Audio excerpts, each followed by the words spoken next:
Welcome back to our channel guys. আশা করি আপনারা সবাই ভালো আছেন। আজকে আমরা একটি অভিশপ্ত স্টেশনের ঘটনা শুনতে চলেছি। আজকে আমাদের ঘটনাটি পাঠিয়েছেন সমরেশ ঘোষ, চুয়াডাঙ্গা জেলা থেকে। নিয়মিত আমরা যারা ভূতের গল্প শুনতে ভালোবাসি অবশ্যই আমাদের চ্যানেলটি লাইক ও সাবস্ক্রাইব করে পাশে থাকবেন। তো আমরা দেরি না করে সরাসরি ঘটনায় চলে যাব। ঘটনাটি যেভাবে লেখা আছে সেভাবে পড়ছি। সন্ধ্যা 7:40 ট্রেন এসে থামল স্টেশনে। মাথা নামিয়ে ট্রেনের জানলা থেকে স্টেশনের নামটা দেখে নিল অমিতেশ। কৌশলী হল্ট। পকেট থেকে মোবাইলটা বের করে একবার ঠিকানাটা মিলিয়ে নিল। না, ঠিকই আছে। অতনুর কথা মতো সময় মতো পৌঁছেছি। অমিতেশ ভট্টাচার্য, বয়স 18 বছর, বেহালা নিবাসী। পরিবারের মা বাবা, একটি বোন আর সে। বাবা একজন প্রাক্তন সরকারি কর্মচারী, বোন কলেজ স্টুডেন্ট আর তার মা গৃহবধূ। গ্রাজুয়েশন শেষ হওয়ার পর লাগাতার 5-6 বছর চেষ্টা করে একটি সরকারি চাকরি জুটেছে কপালে, রেল স্টেশনে মাস্টার। তার চাকরি সূত্রেই তার এই পৌশালিতে আসা।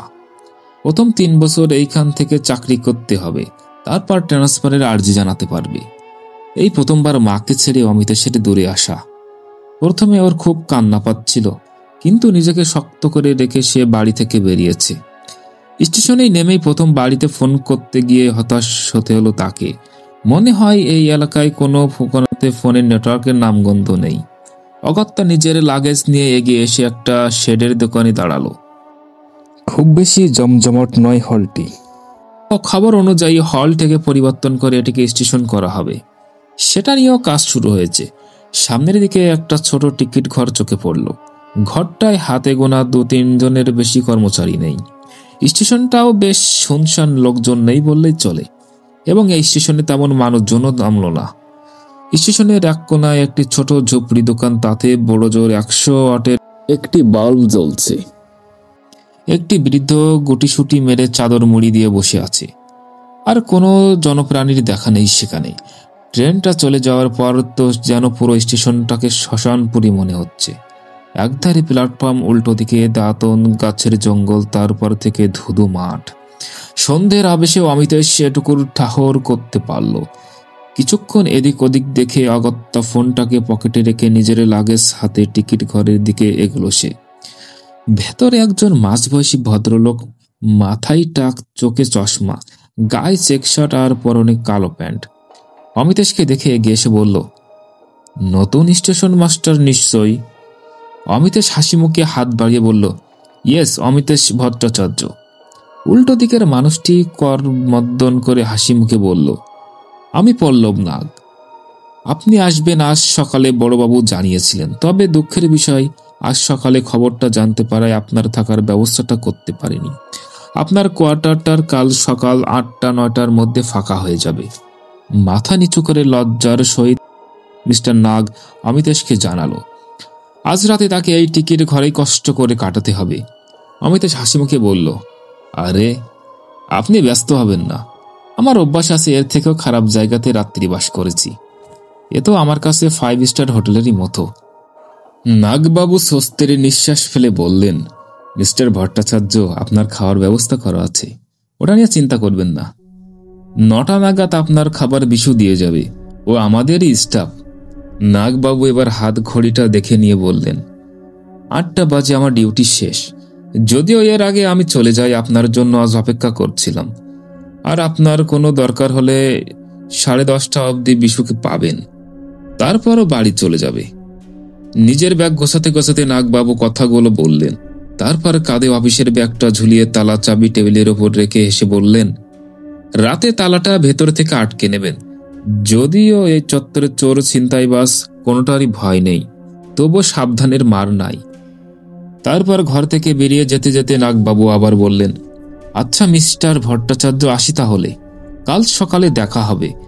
আর আপনার কাল প্রথম দিন একটু ঘুমিয়ে নিন, এতটা পথ জার্নি করে এসেছেন। অমিতেশ শেষে ধন্যবাদ জানিয়ে নাগবাবুকে বিদায় দিলেন। দরজাটা ভেজিয়ে অমিতেশ লাগেজগুলো পাশে রেখে চেয়ারে হেলান দিয়ে বসল। ফোনটা দেখে ওর খুব কান্না পাচ্ছিল। নো নেটওয়ার্ক, বাড়িতে একটা ফোন করতে পারল না। কাল সকালে কোনো বুথ থেকে করে নেবে, তারপর একটা স্থায়ী ব্যবস্থা তো করতেই হবে। 7-5 ভাবতে ভাবতে সে কখন যে ঘুমিয়ে পড়েছিল টের পায়নি। আচমকা দরজায় টোকা, বাইরে থেকে কে যেন ডাকছে। বাবু, আসবো ভেতরে? অমিতেশ হকচিয়ে উঠে বলল, কে? আমি বিশু, উত্তর এলো। অমিতেশ বলল, ও হ্যাঁ, এসো। একটা রোগা চিপে চিপে 35 থেকে 30 এরম বয়স হবে বছরের একটা ছেলে, হাতে একটা থালা। সহাস্য মুখে বলল, আপনার খাবারটা। অমিতেশ হাসি মুখে বলল, হ্যাঁ, এখানে রাখো। রাত তখন প্রায় 9:45। এত রাত হয়ে গেল টের পায়নি অমিতেশ। হাত ঘড়িটা দেখে মনে মনে বলল সে। টিকিট ঘরের সাথেই বাথরুম। অমিতেশ ফ্রেশ হয়ে আসলো। ততক্ষণে বিশু খাবার সাজিয়ে ফেলেছে, রুটি, পাঁঠার মাংস কষা আর মিষ্টি।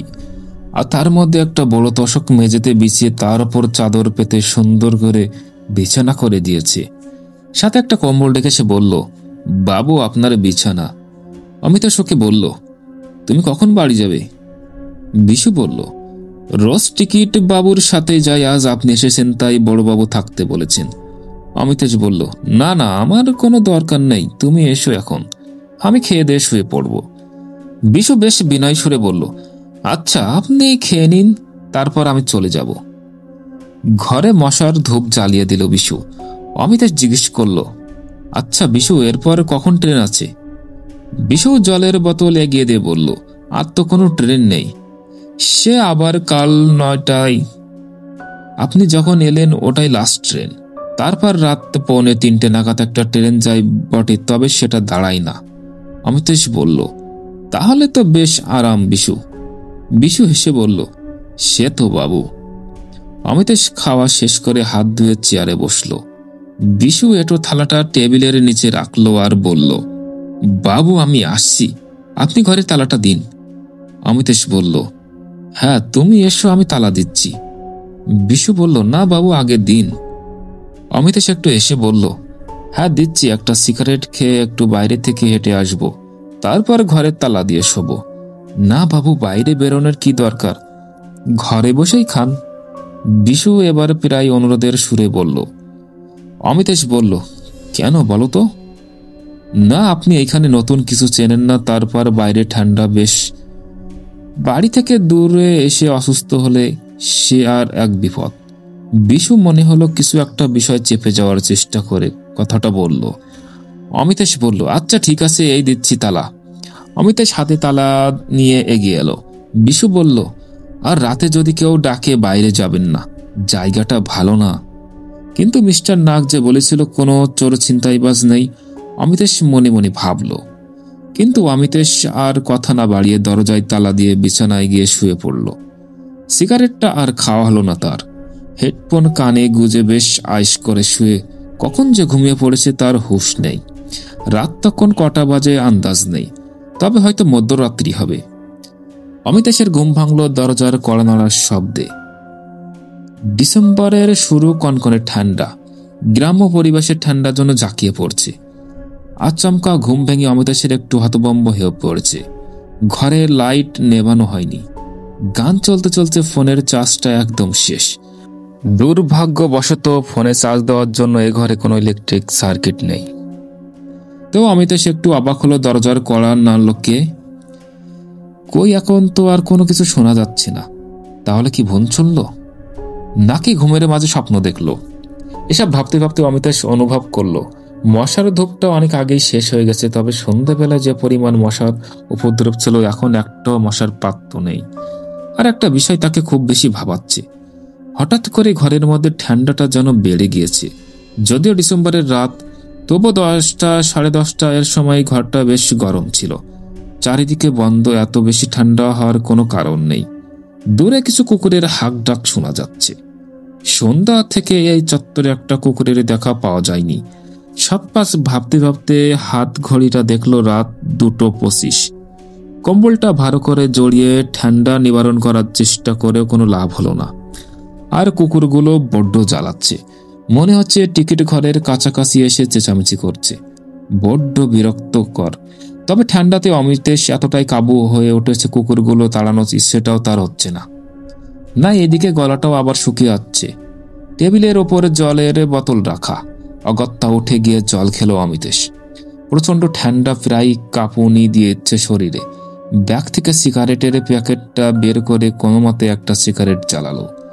কুকুরগুলো এত বিশ্রীভাবে চেঁচাচ্ছে কেন? বিরক্তি ভরে বলে উঠল অমিতেশ। ঘরের তালাটা খুলে দরজার পাশে রাখা একটা কাঠের দাসা হাতে বেরিয়ে এলো কুকুরগুলোর উদ্দেশ্য। কিন্তু দরজা খুলে বাইরে এসে পুরোপুরি বোকা বনে গেল সে। জনমানবহীন স্টেশন চত্বর। কুকুর তো কুকুর, একটা মশা মাছিরও দেখা নেই, কিন্তু তখনও 4-5টা কুকুর কেঁদেই চলছে। সে স্পষ্ট শুনতে পাচ্ছে। আশপাশ চারিদিকে ভালো করে দেখলো, কোথাও একটা কুকুরের দেখা নেই। হঠাৎ করেই পর মুহূর্তে সব নিস্তব্ধ। অমিতেশের সারা শরীরে কেমন যেন শীতল শিহরণ বয়ে গেল। এক মুহূর্তের জন্য মনে হলো যেন শূন্য স্টেশনটা অমিতেশের দিকে ধেয়ে আসছে। মন্ত্রমুগ্ধের মতো পাথর হয়ে গিয়েছিল অমিতেশ। সিগারেটের সেকায় ঘোর কাটল ওর। সিগারেটটা শেষ, ওটা হাত থেকে ফেলে দ্রুত পায়ে ঘরে ঢুকে তালা দিল। সে কিছু বুঝে উঠতে পারছে না কি হলো তার সাথে। হাত ঘড়িটার দিকে তাকিয়ে দেখলো 2:45। এসে ঘড়ির কাঁটাটা থেমে গেছে। ঘড়িটা নাড়াচাড়া করে কোনো লাভ হলো না। বাবা দিয়েছিল 25তম জন্মদিনে। খুব শখের ঘড়ি এটা। এক মনে ঘড়িটা দেখছিল সে, মাথাটাই নিচু করে। কপাল থেকে এক ফোঁটা ঘাম এসে পড়ল হাত ঘড়িটার স্ক্রিনের ওপর। অমিতেশ তার কপালে হাত দিয়ে দেখল সে এই ডিসেম্বরের মধ্যরাতে কনকনে ঠান্ডায় দরদর করে ঘামছে। তার গায়ের জামাটাও ঘামে ভিজে উঠেছে। চেয়ারে বসে সে জলের বোতলে অর্ধেকটা শেষ করে ফেলল। এবার তার কানে আসলো ট্রেনের হুইসাল। স্টেশনে ট্রেন ঢুকছে। হ্যাঁ, বিশু বলছিল বটে রাত 2:45 নাগাদ একটা ট্রেন যায়, তবে সেটা এখানে দাঁড়ায় না। এরপর হঠাৎ টিকিট কাউন্টারের জানালায় টোকা। অমিতেশ একটু চমকে গিয়ে বলল, কে? কোনো উত্তর নেই। এখন অমিতেশ একটু ভয় করছে। ভয়ে ভয়ে সে কাউন্টারের দরজাটা খুলল।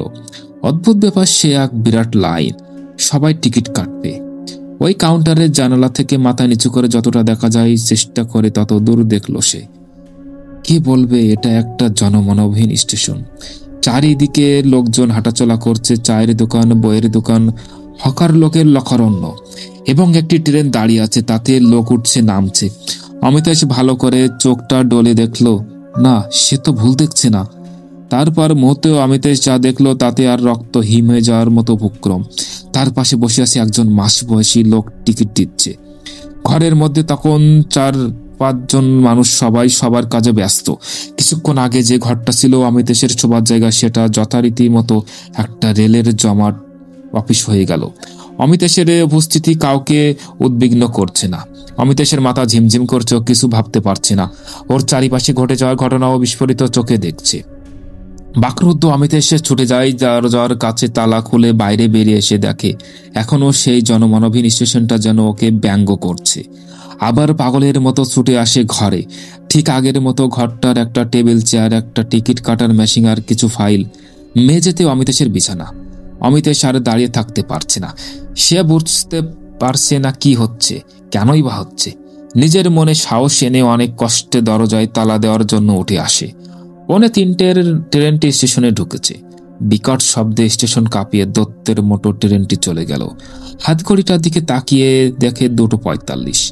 আশ্চর্য, তার ঘড়িটা আবার চালু হয়ে গেছে। দরজাটা বন্ধ করে সে এবার চেয়ারে বসল। সমস্ত পরিবেশ নিস্তব্ধ। বেশ অনেকটা সময় পেরিয়ে গেছে। ঘাম সিক্ত তার সারা শরীর, চোখে রক্তের মতো লাল। হঠাৎ একটা বীভৎস শব্দ, মনে হচ্ছে কাছে কোথায় বিস্ফোরণ হয়েছে। অমিতেশ বিদ্যুৎ বেগে দরজা খুলে বাইরে এলো। এ কি ভয়ানক দৃশ্য! ট্রেন দুর্ঘটনায় মুখোমুখি দুটি ট্রেনের ধাক্কা। সারা স্টেশন জুড়ে পড়ে আছে শুধু ছিন্ন বিচ্ছিন্ন হয়ে যাওয়ার দেহ। স্টেশন চত্বরটা রক্তে ভেসে আছে। 2-3টে মৃত কুকুর পড়ে আছে টিকিট ঘরের সামনে। হইচই, কান্না, আত্মনাদে গম গম করছে স্টেশন চত্বর। কিছু বুঝে ওঠার আগে এসবের মাঝে অমিতেশের কানে ভেসে আসলো একটা মেয়ের কান্না। পেছন ফিরে তাকিয়ে দেখলো একটা 18-19 বছর বেশ বয়সী মেয়ে। সে দুটো মৃত দেহকে আলগে ধরে মাথা নিচু করে কাঁদছে। অমিতেশ গুটি গুটি পায়ে কাছে গিয়ে মেয়েটির মাথায় তার কাঁপা কাঁপা হাতটা রাখলো। মেয়েটি মাথা তুলে তাকাতে অমিতেশ চমকে গিয়ে বিদ্যুৎ বেগে 2-3 পা পিছিয়ে গেল। তারপর পাথর হয়ে দাঁড়িয়ে রইল স্টেশনের মাঝে। আজ প্রায় 10-12 বছর কেটে গেল। পৌশালী হল্ট পরিত্যক্ত, মানুষের যাতায়াত নেই, ট্রেন ওই লাইনে আর যায় না। রেল লাইন জুড়ে আগাছার জঙ্গল, টিকিট ঘরদের একই অবস্থা। এখন সেটা সাপকোপের বাসা। স্থানীয় বাসিন্দাদের থেকে জানা যায় পৌশালী একসময় খুব জমজমাট স্টেশন ছিল। এক রাতের বিভীষিকাময় ঘটনার পর সবকিছু বদলে গেল। সময়টা ছিল 1967 সালের ডিসেম্বর মাস। রাত তখন 2:45। এই সময় এক ভয়াবহ ট্রেন দুর্ঘটনা হয় এই স্টেশনে, আর তাতে প্রায় কয়েকশো মানুষের অকাল মৃত্যু ঘটে। রোজ একটি দূরপাল্লার ট্রেন যেত এই স্টেশন থেকে। তখন জাংশন বা হল্ট তেমন কোনো ব্যাপার ছিল না। যাত্রী সুবিধার্থে ট্রেন দাঁড়াতো বিশেষ কিছু স্টেশনে। পৌশালী তখনকার সময় ছিল খুব জমজমাট স্টেশন। আর তারপর 4-5 ঘন্টার মধ্যে তেমন ভালো কোনো স্টেশন ছিল না যেখানে যাত্রীরা ভালো মানের খাবার পাবে আর বাকি সুবিধা পাবে। সেই রকম রোজকার মতো সেই যাত্রীবাহী ট্রেন এসে দাঁড়ায় স্টেশনে। কিন্তু বিপদ কি আর বলে কই আসে। ভুল সিগন্যাল পাওয়ার দরুন অন্য এক যাত্রীবাহী ট্রেন ঢুকে পড়ে এই এক লাইনের হল্টে, আর বিধ্বংসী এই ঘটনা ঘটে যায়। মুখোমুখি দুটি ট্রেনের ধাক্কায় নিমিষে শেষ হয়ে যায় কয়েকশো প্রাণ। ক্ষোভে ফেটে পড়ে গ্রামবাসী। তারা উত্তেজিত হয়ে 4-5 জন রেলকর্মীকে ওই টিকিট ঘরে আটকে পুড়িয়ে মারে। তারপর থেকে এই হল্ট বন্ধ ছিল বহু বছর। ইদানিং হঠাৎ শোনা যায় আবার চালু করা হবে এই হল্ট। সেই মতো কাজও শুরু হয়, তবে রাত 8টার পর এই স্টেশনে চত্বরে কাউকে দেখা যায় না। সকাল 9টা ও সন্ধ্যা 7:40 একটি ট্রেন যায় এই লাইনে। আর এই সারাদিন এই শূন্য স্টেশন 1 লাখ কেঁদে মরে। তবে প্রতিদিনের মধ্যরাতে স্টেশনে জমজমাট হয়ে ওঠে। আজও রাত 2:45 স্টেশন কাঁপে একটি ট্রেন ছুটে গেল অন্ধকারের বুক চিরে। আজও কেউ জানে না ট্রেনটি কোথা থেকে আসে আর কোথায় হারিয়ে যায়। অমিতের সাথে যা ঘটে যাওয়া ঘটনার পর হলটি পুরোপুরি নো ম্যানস ল্যান্ড হিসাবে ঘোষণা করা হয়। কিন্তু স্থানীয় গ্রামবাসীরা এখনো মাঝে মাঝে এই জনমানবহীন স্টেশনের মধ্যে হাতে ট্রলি বেশ সুপুরুষ এক শহরী বাবুকে ঘুরে বেড়াতে দেখে। তবুও সে কথা কতটা সত্যটা সেটা অজানা। অনেকে ভৌতিক অ্যাডভেঞ্চারের টানে এখানে আগেও এসেছে, এখনো আসেন। তবে সেই দিক থেকে গ্রামবাসীদের কাছে এটা একটা ব্যবসার রাস্তা। রেল কর্তৃপক্ষের বক্তব্য, তাদের দাবি গ্রামবাসীদের জুলুমের জন্য এটা বন্ধ করতে হয়েছে। এমনিতেই কোনো ভৌতিক ঘটনার কোনো চাক্ষুষ প্রমাণ তারা পায়নি। অমিতেশ পৌশালীতে এসেছিল 7ই ডিসেম্বর সন্ধে 7:40। পরদিন 8ই ডিসেম্বর সকাল 9টায় তার ঝুলন্ত মৃতদেহ উদ্ধার করা হয় টিকিট ঘরের সিলিং থেকে। সিলিংয়ের উচ্চতা এতটাই বেশি, সেখানে নিজের থেকে গলায় দড়ি দিয়ে ঝুলে আত্মহত্যা করা কোনোভাবে সম্ভব না। তাহলে সেই রাতে এমন কি ঘটেছিল যার জন্য অমিতেশকে অকালে প্রাণ হারাতে হলো? অমিতেশের মৃত্যু আজও রহস্যে ঢাকা।